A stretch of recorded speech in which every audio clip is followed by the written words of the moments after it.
Mareka den prayitna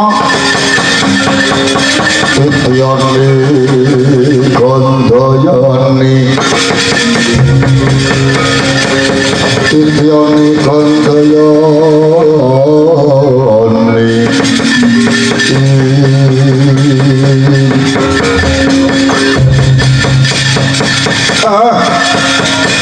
Ndara kula Ndarawati menika ya aku kakak sajake wantur nimbali kelawan aku napa Ndarawati ana parigawe apa kakak pripun to jenengane Kuden sampeyan kalih kula menika lak dilejer dados pamong pamonging satriya utama senadyan to derajatipun benten jenengan angsal kanugrahaning Gusti nadyan to sipating jenengan menika dados pamong nanging jenengan menika ugi madhep dados Nalendra Gungdinara wonten ing negara Ndarawati kosok wangsulipun kula pun Semar kula menika inggih pamong nanging derajat kula menika namung gedimbal 17 paribasane mapan kula wonten ing desa nanging jejibahan kula kalih panjenengan Sinuwun Prabu Kresna menika mestinipun sami-sami awratipun mila ampun ngantos dados kageting penggalih jengandika Ndara kula ing Ndarawati awit kadidene kula sengka rawuh dika wonten ing Klampis Ireng inggih wonten ing Karang Kabolotan mriki lho iya ra saja aku tanggap marang Sasmita boya apa to kan Kakang Semar karo Kakang iki Ndara-ndara kula para Pandhawa niku sedangunipun mrucut saking Cepengen uwal saking gegendongan oncat saking pepangkon ndika Ndara kula Ndarawati mewah dhateng abdipun Semar sajaipun lagak lagu ragianipun menika radi beneh lawan padatan kamangka nggih sipating ratu utawi satriya ingkang dipun gala-gala kalian jagat kang ginelar menika mboten sanes nggih namung Ndara kula Pandhawa ingkang minangka dados jagoning dewa ingkang dipun udang-udang dadya satriya ingkang hambek utama dadya satriya ingkang minangka dados tepa palupi para titah dados satriya ingkang minangka dados patuladaning para umat nanging nggih kados pundi melih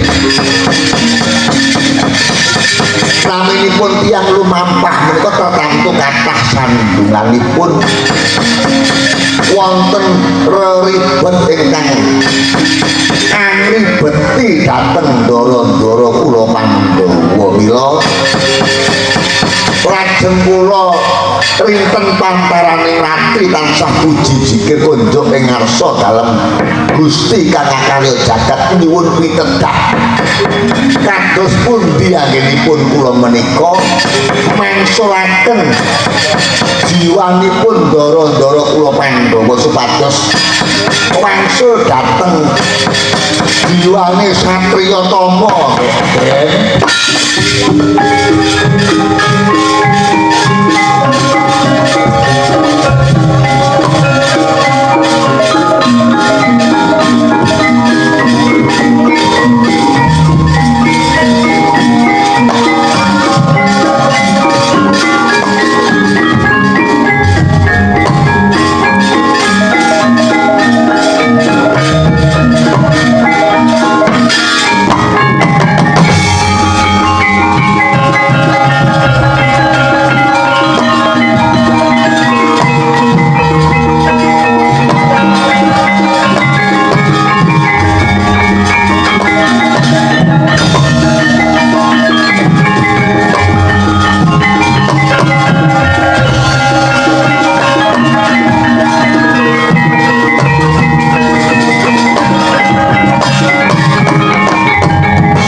pirangmu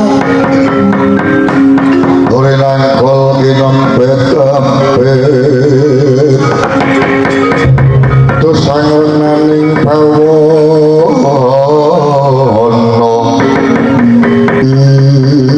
ae berkekek ugek-ugek mal-mal sak culita lae niki lha kok kula tingali kleyang-kleyang saking antareksa dereng purna nggenipun kula dijagongan kalih ndara kula Sri Bathara Kresna lha kok kedadak ndara kula ing sawu jajar ndara kula sadewa ingkang tumedhak wonten sundung kula mriki iya Kyai aku sadewa kan tumeka kene niki enten napa to waduh Kyai kedrawasan Kyai lho kedrawasan kados pundi pitung dina kalenggan para Pandhawa mapan ing negara Ngastina jembule apa kang dadi ature Kakang Semar Badrana mau bener ana kanthi sampai kok ingkang ngobak-obak banyu bening ingkang ningar-ningar penggalihe kadang-kadang tuwa para Pandhawa sakemat penggalihe kadang-kadang ku sepuh Kang Mas Puntadewa Kang Mas Werkudara Kang Mas Janaka apa dene Kang Mas Nakura kadidene galih kangkung kang bisa diorak-arik dening sapapadaning titah ingkang ngakune pandhita punjul ing apapak mraja ing akrep malah ing samangka darbene Rekodaya kepengin mateni Kakang Semar Badrana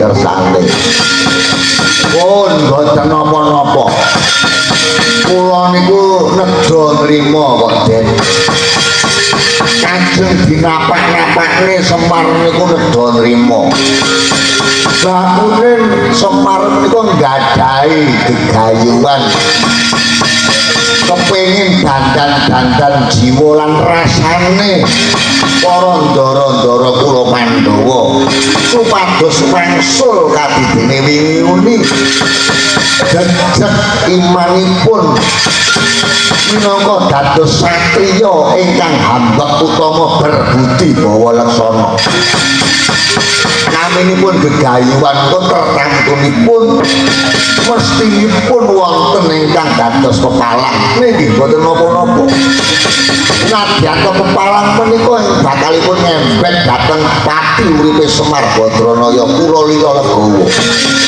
waduh Kyai banjur lakon apa kang bakal nemaiki kalamun Kang Mas Werkudara apa dene Kang Mas Arjuna bakal dilandang carang saka pucuk nugel janggane Kakang Semar Badrana boten napa-napa Semar niku nek diancam patine wiwit kuncung ngantos gelung kula niku pun wareg menawi kula tinegdir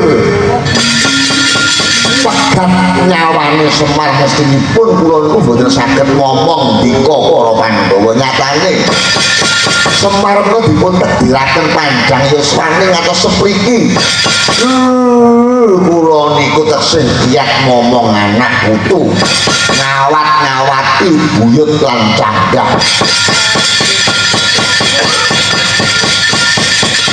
banjur kersane Kakang Semar Badrana kepiye apa Kakang Semar Badrana ya ora ngungsi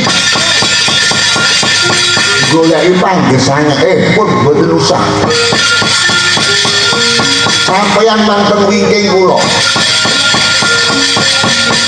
Sampeyan mangken wingking kula mantonton. Ning mengke nek kula ditulung kalih jenengan kula nggih mantulungi. Aku kudu piye? Kiai Semar wis kok. Pun mengke jenengan ngertos piyambak.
Niki kula tingali kadidene Ndara kula Janaka. Iya Semar aku Janaka. Nembe tumon niki Janaka kok malang kerik. Kanca takon niki dudu perkaramu. Ndara Werkudara.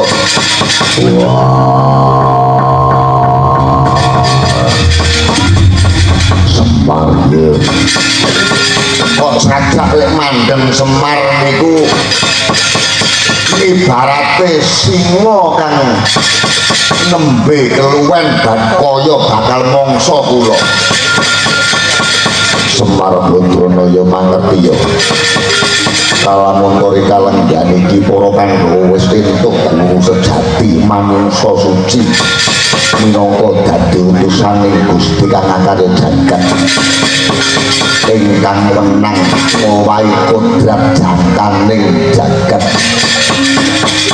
ngrumpulke para Pandhawa lan Kurawa nanging kanthi pancatan kudu ndarbeni syarat sarana. Niku pendhita sing becik, niku pendhita sing apik. Namine ngrukunke tiyang niku nggih sae mawon. Kula nggih remen nek Pandhawa kalih Kurawa niku rukun tunggal-tunggalan niku kula nggih mangayu bagya kula nggih nyengkuyung den. Langing kabeh kang minangka dadi gegayuhan kang mulya mestine kudu tinumbas Jir Basuki mawa beliau lajeng kersanipun minangka dadi pratandha manunggaling Pandhawa kelawan Kurawa kudu ditumbali manungsa kang nandhang Sukerta. Namung rukun niku ditumbali itu wujude tumbal niku sanes kewan dudu sipating menungso. Iya menungso sinten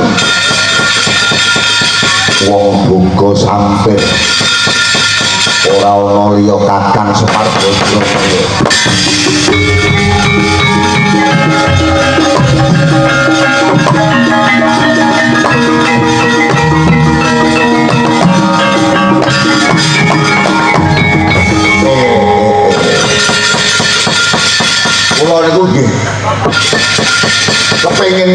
pendhita niki jane kaya ngapa to jane? Dukune iki lho. Raine jane kaya ngapa? Kalau gejok telake. Ana pendhita. Wong arep ngrukunke kok gondol nyawa sing tanpa dosa. Kakang Semar ora perlu dadak bantah lan badal dawuh apa kan dadi pangandikane Rama Guru Kanigara. Lajeng kersa ndika saniki ajeng pripun? Kula kang saka kowe aku teka mrene lawan Kang Mas Werkudara. Yen kena ndak saranane kanthi aris manungsa ndak glandang bakal ndak tugel bulumu getihmu bakal tak wadahi bathok wandamu bakal ndak pendem oleh bumi minangka dadi wadal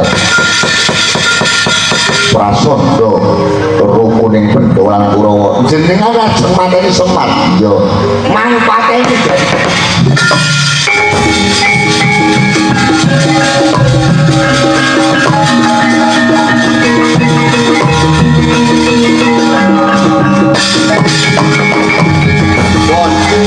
boten napa-napa Semar mangkateni kula niku rumangsane wis tuwa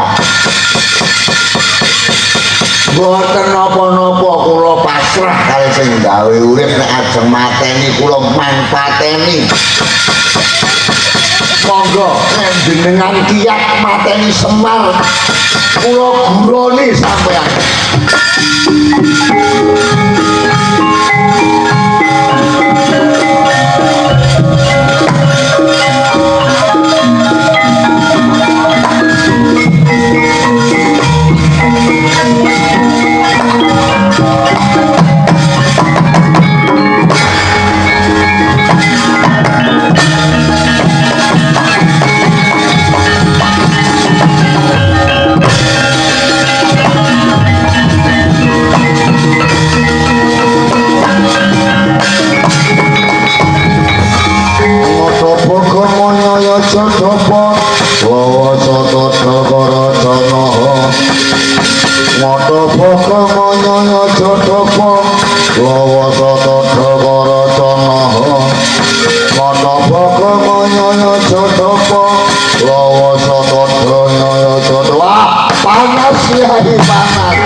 sonten wau jenengan boten dahar ora kober madang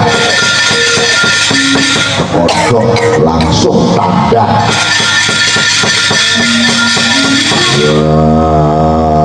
melih ngitir wonten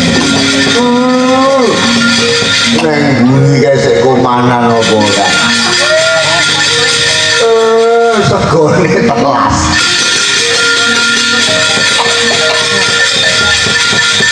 manteng wingking mriko jenengan niku satriya kok iso kang slupan demit niku dos pundi to Den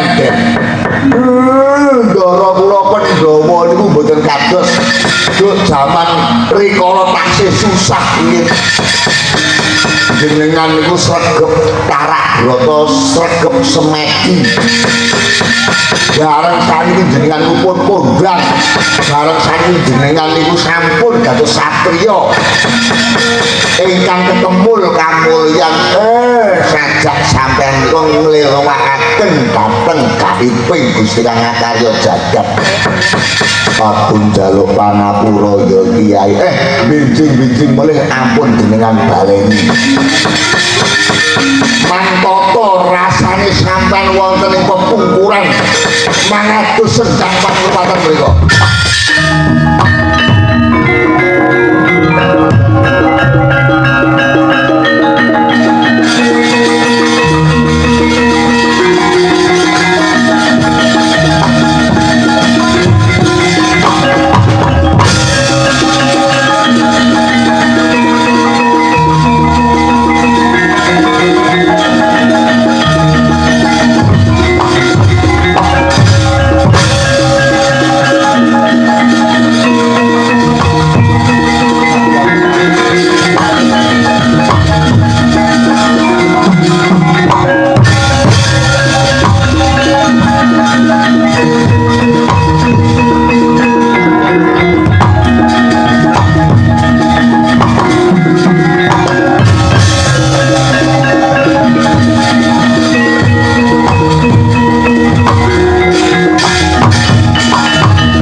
Semaraku njaluk pangapura Kyai.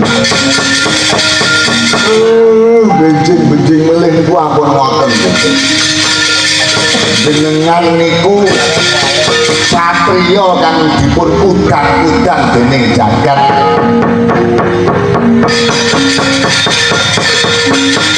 Jenengan niku minangka dados jagoning dewa. Ampun ngantos jiwane jenengan niku kesasapan sipating iblis ngoten niku. Ya Kyai aku njaluk pangapura. Nek sampean ku mboten percaya kali Semar. Mangsawan kanthi nyeta batin. Teng gun-gunane Semar niku wonten sinten?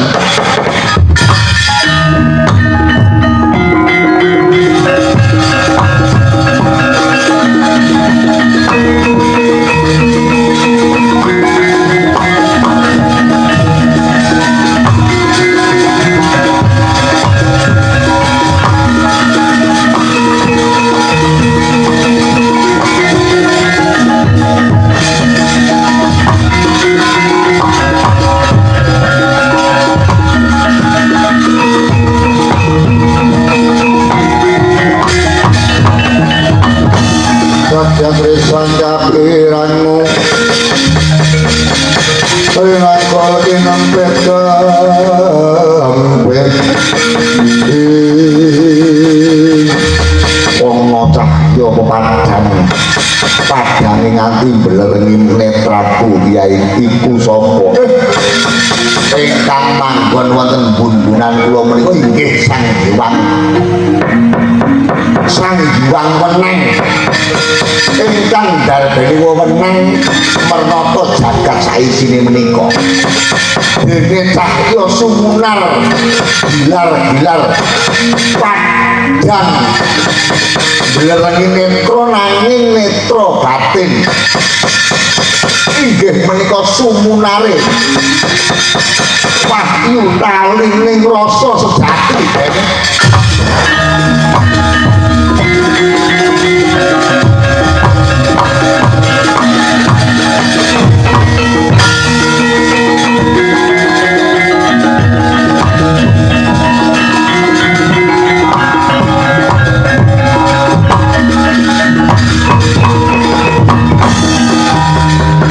pancen mangko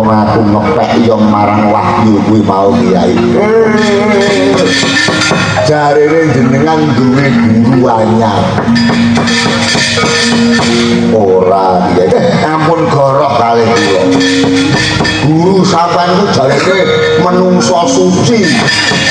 Sing iso gagalke kodrate sing kuwasa. Bareng duwe guru karo wong tuwa mamak karo wong tuwa nglalekke. Bareng kesandung ora urung sambat karo Semar Badranaya wong elek ngeten iki. Aku njaluk pangapura Kyai. Nggih mboten napa-napa. Benjing-benjing mlih niku ampun ngoten nggih. Ampun soket giwang marang gebyaring kahanan ingkang dipun gelar jagat. Kanjeng tiyang niku kala mangsane niku omongane gati-gati. Pangandikane runtut ning niku mesti ndarbeni rasa kang nuntut dumateng dika nyatane. Dika disuwuni yen mateni kula kok sampean yo manut. Ora ngelingi biyen sampean iku sing ngomong kula. Aku njaluk pangapura. Ya, mboten dados napa. Manteng pungkuran kangge ngresiki jiwane sampeyan mangadu sendang pangruwatan.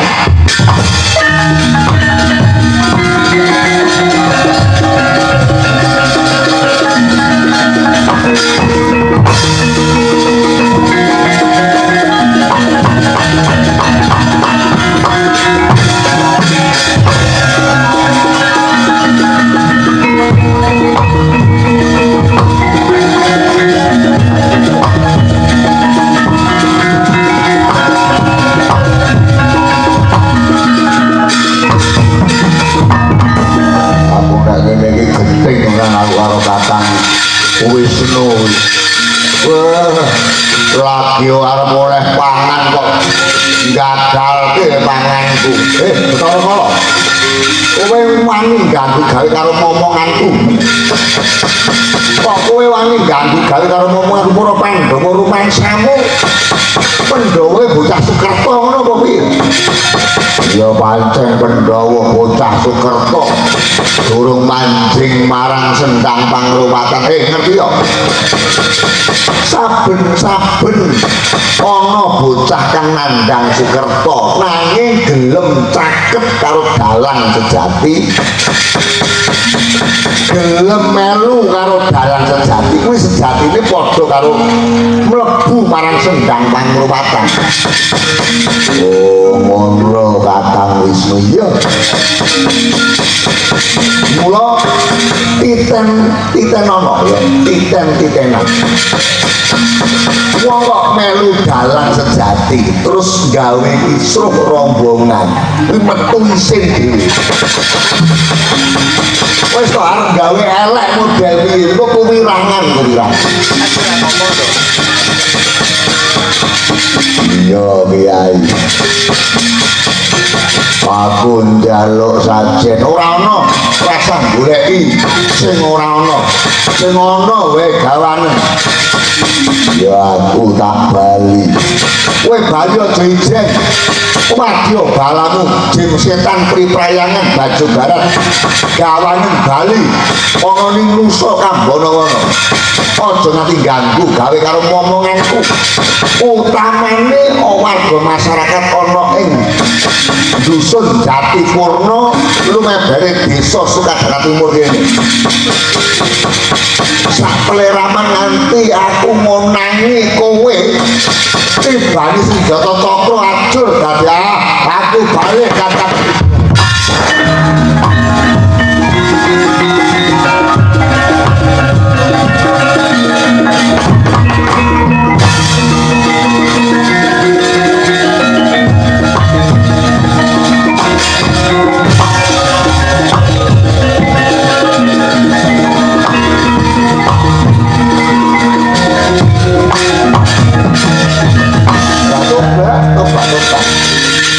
Ana satriya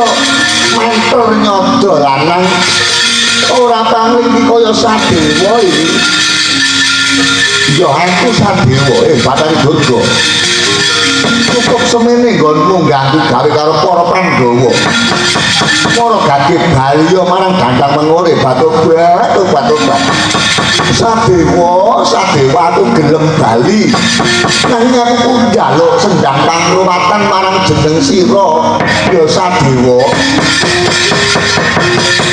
kena kowe tak ruwat nanging ora dina iki banjur kapan aku tak ruwat Sadewa tahun ngarep ya tahun ngarep kowe bakal ndak ruwat nang kene nek wayangan tapi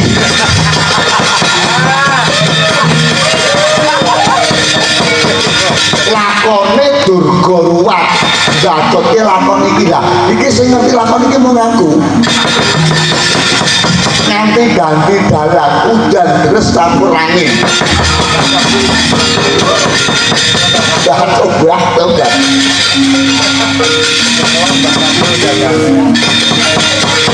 iya aku manut karo pitulurmu Sadewa pantun lakone kudu main kene Durga kuwi wedine mung karo Sadewa Baliya marang Gandang Mengore gawe wadya balamu dene kanthi playangan aja nganti ganggu gawe karo sedulur-sedulurku para Brata Pandhawa utamane warga masyarakat ing Jatipurna kene lumebare Sukadana Timur sakle ramen aku ngerti kelebating Batari Durga lan wadya balamu sakamane rajah kala Caka Lebur dadi awu aku pamit bali Sadewa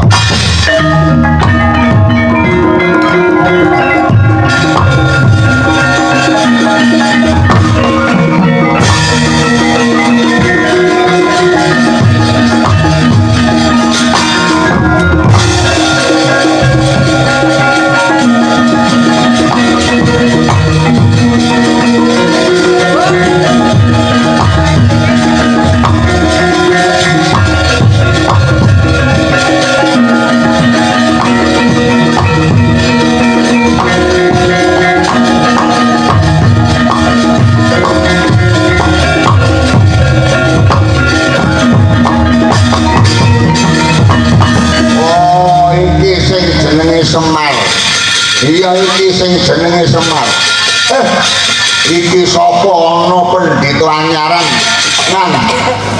ndase dibulu-bulu serban nganggo jenggot nganggo jubah iki sapa aku Resi Kanigara kowe manut ndak pateni lho nek arep mateni Semar patenono wah mati dening aku kowe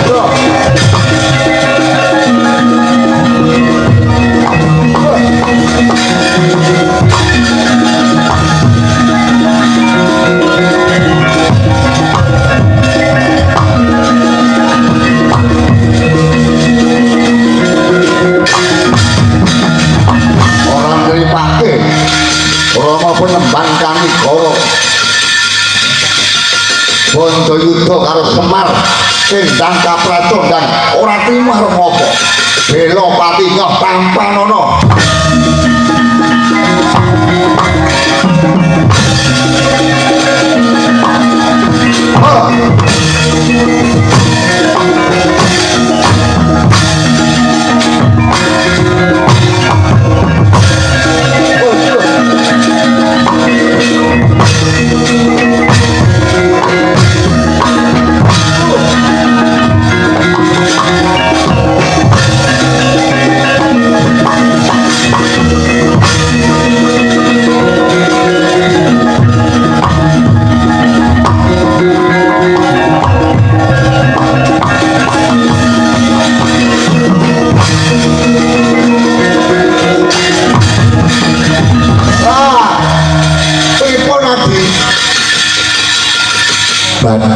sandangan. Waduh gadar pripun iki. Wah, yamene kok wis do cucul dhewe-dhewe. Lah kok dadi wis padha dilepiti. Ayo rumangsane rampung ngono piye? Ora kon isih dawa. Lah nek pun badar ngene iki prayogane nyuwun pangapunten kaliyan Semar Kakang Semar Badranaya. Aku ora sudi njaluk pangapura karo Kakang Semar Badranaya. Lajeng monggo Kakang wangsul dhateng adal kamula. Wangsul katidine winyuni.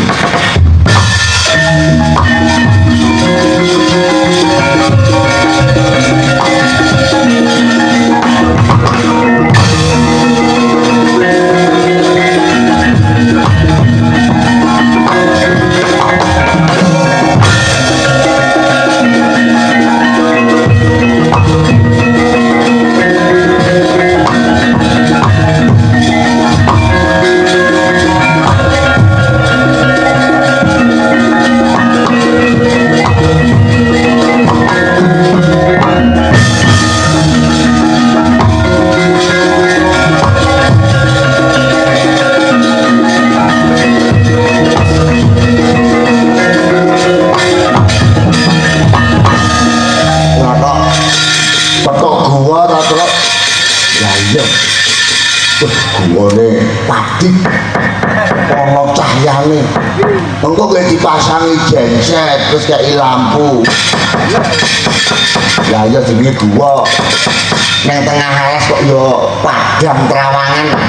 Jajal tak pilihane apa kae.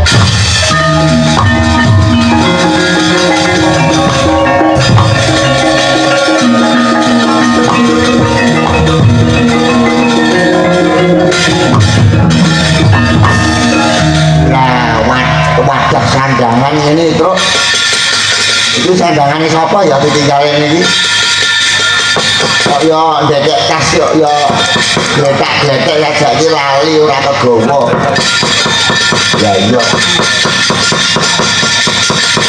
ya jajal dinggo sandangan siapa ini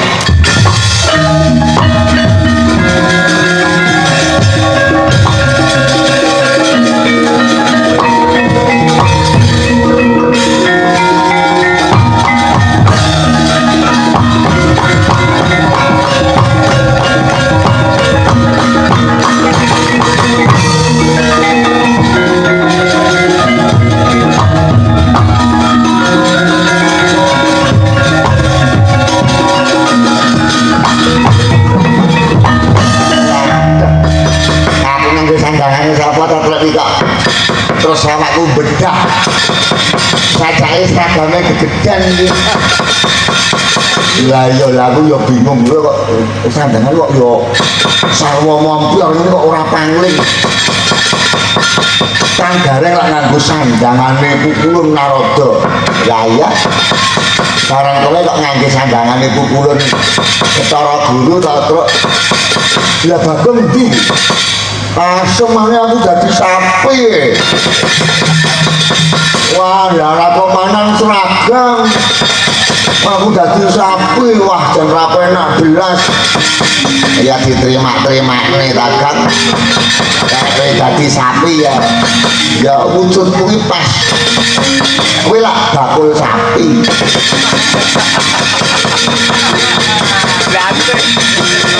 Belantek kowe. Ayo no. Urusan persapian serahkan padaku. Aman. Ya terus piye? Iki sajake ana kartu sampe kok. Digawe wirang sisa ayo munggah kayuanan.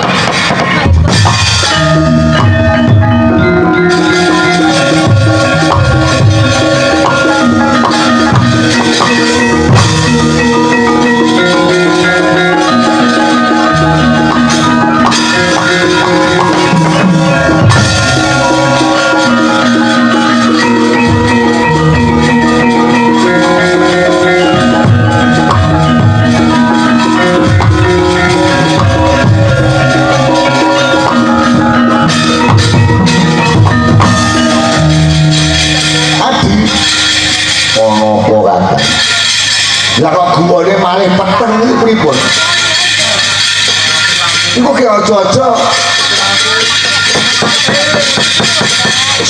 lampune pejah. Kula aturi ningali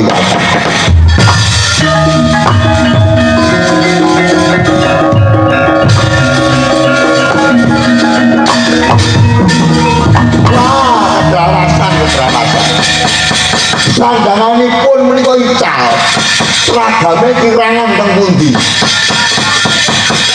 Lajeng menika kados pundi? Yang wangsul mawon teng Kayuwangan Wiralaya nek teng Kayuwangan niku lho. Seragame para dewa niku kan seret-seret dobel-dobel. Nadyan to dobel niki warnane namung niku, mboten salin warna liya. Lagi dereng damel. Mungkin sekedar boleh para dewa-dewa mungkin badhe kurungan. Ajeng damel seragam. Konten iku nggih kedahipun jenengan kuwi dados pimpinan para dewa ya sapro klirane niku nggih melu nomboi.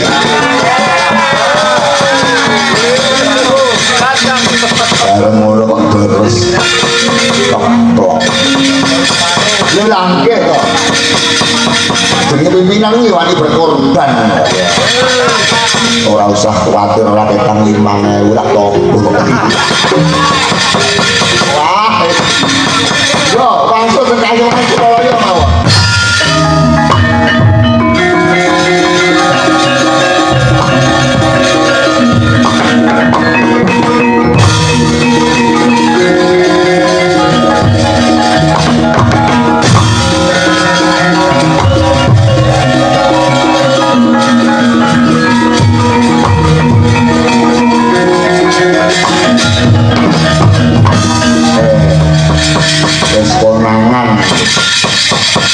Bola bali mung kowe sing gawe kisruh. Ini ya kuwi mau wis dadi lelagon sing wis tau kuncara. Wong salah ning ra gelem ngaku salah. Iki ruwet permasalahan ngono. Cendol dawet cendol dawet. Ya titenono anggere ana menungso kok sipate salah ra gelem ngaku salah bakale kudungan cawet bakal kewirangan dhewe.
Saking pundi nganong jagat lawan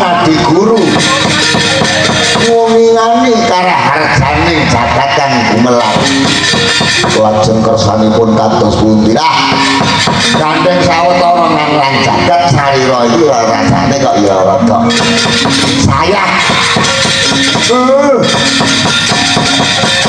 Ukuran Narada kepengen pijet pangkat diwatan menika mboten wonten juru pamijet saja kuwatir widodari ini mijet ini mesti enak ning awak rasanya mesti seger umyak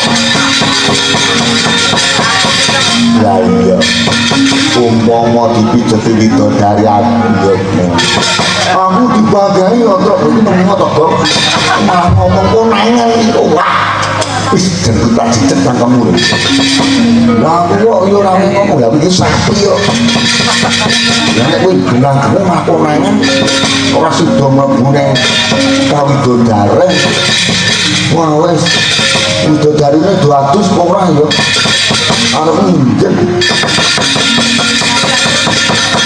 anak kowe nginjen aku melu lah iki ngene Indra karo Bathara Tandra ora wali jaman iki saiki akeh sing padha ngaku mula sak suwene ulun lawan Adi Guru ketinjo ning Karang Kawidodaren yen ana pawongan kok ngaku jenenge Narada karo Guru tabono balekno ning jagat raya inggih sedaya mesaken dawuh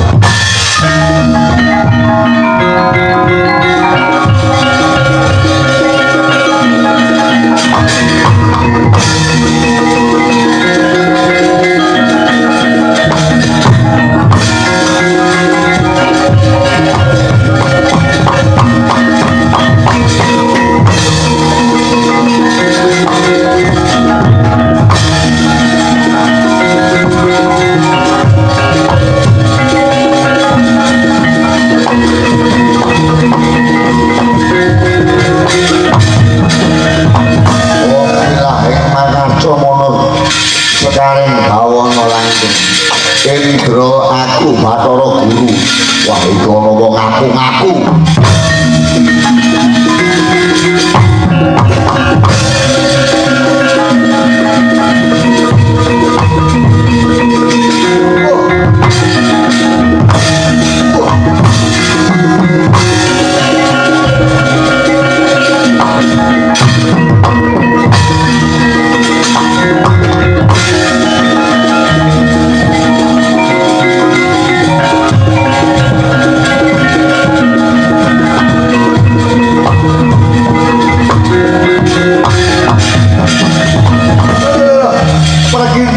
perginjang larak bang tantra iki piye aku iki Narada kae Bathara Guru wah wong aku iki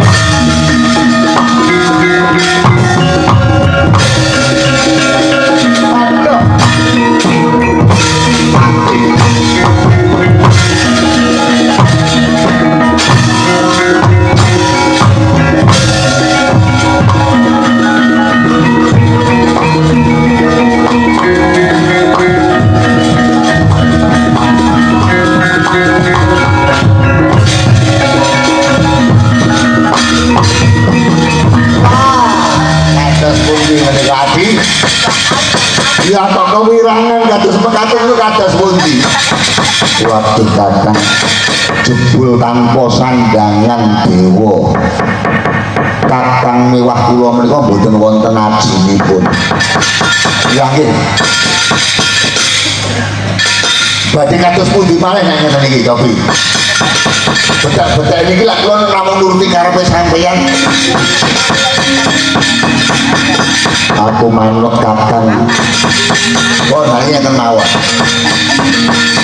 diseneni dimireng nih wong genah nek salah niki nek boten kakang Semar boten rampung perkara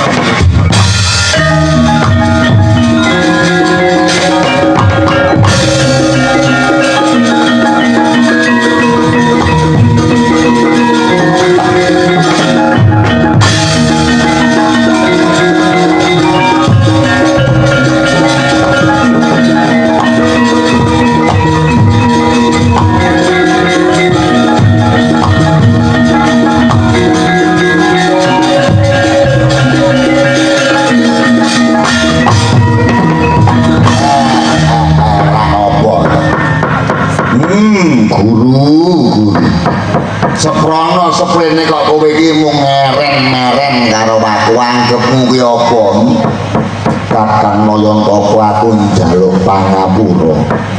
Kowe diwelehke karo jagat tanpa sandangan Bathara Guru. Kowe iki ora nek ajine babar pisan iki minangka dadi sanepa. Derajat pangkat ki mung sampiran. Kowe iki iso dikurmati karo sakepadamu ning nalika kowe isih kesampiran derajat pangkat bareng kowe wis leren nggonmu ora kesampiran derajat pangkat bali nginguni ora ana wong ngejeni babar pisan ya mergo saka tingkah lakumu sing ora bener kuwi. Umpama tingkah lakumu kuwi bener nadyan kok kowe kuwi ora nganggo sandangan pejabat, ora nganggo sandangan panguwasa, nadyan kok kowe kuwi dadi menungso biasa. Wong iki tetep ngejeni karo kowe kuwi. Kakang Semar aku njaluk pangapura, aku narada apa meneh. Kowe iki mung elu ana angin ngalor melu ngalor ngidul melu ngidul. Kowe iki mung goleki penake tok. Wis ngerti barang kleru kowe ora ngeleki. Aku njaluk pangapura ya Kakang. Kahiwangan geger ya. Geger mergo Songo Bathara Bulan Narada. Bangsa Baranggane Kakang Nayantaka ngrampungi perkara.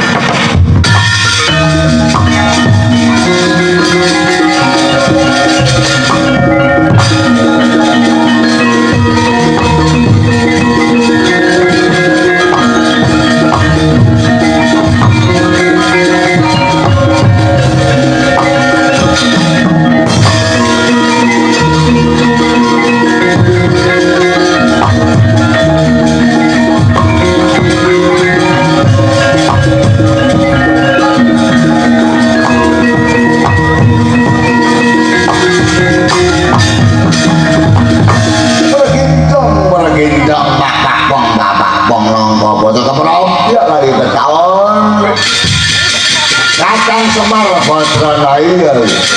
Kakang Semar dienggen mlotot. Ayo saling ora. Aku ki tanggep sapa Kakang Semar?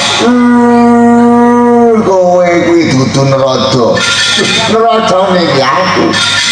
Jajal lek pancen Narada siap ra. Maju jalan.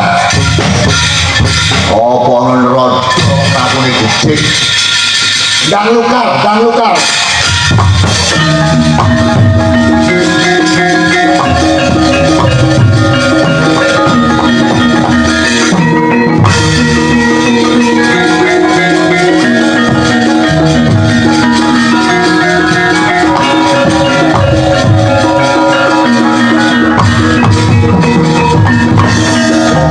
Wilahe awi nama asli. Dadak ngangge wong wilahe barang. Ayo Petruk ndang lukar. Engko sik komil rabi arep nginjen Emi karo Dewi Agus ora sida truk. Ayo piye Pak? Piye tak kok? Jejeg dengkulmu. Iki meneng opo rangan. Bathara Guru kok mambure mason. Ayo gelem lukar ora? Ora gelem lukar tak woki kowe.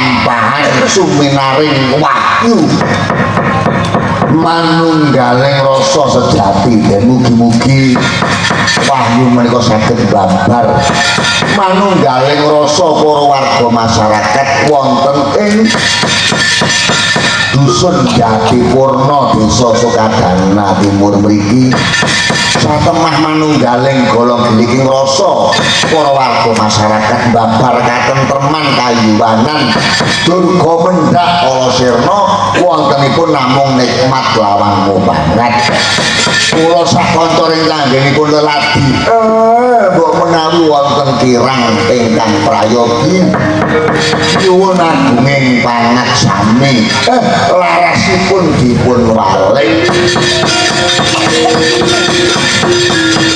kanthi sesanti suwuh Sura Sudira Jaya nikanan lebur dina tetap ulah Darmastuti selamat sing nangkap selamat sing ditangkap selamat sing padha nonton tanggapan murah sandang pangan sing nangkap murah sandang pangan sing ditangkap murah sandang pangan sing padha nonton tanggapan sekali merdeka tetap merdeka rahayu rahayu rahayu sagung dumadi